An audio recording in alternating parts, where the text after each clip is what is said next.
Η Βία πάει σχολείο. Είναι σοβαρό, δεν είναι αστείο.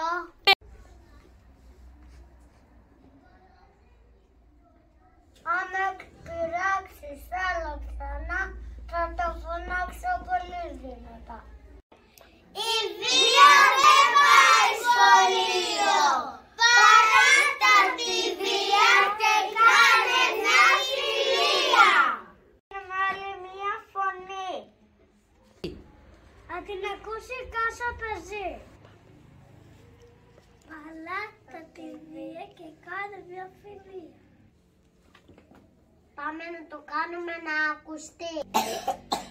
Παιδιά, δάσκαλοι και γονείς. Ότι όλοι οι φίλοι μαζί θα κάνουν τη βία να εξαφανιστεί. Η δύναμη μας είναι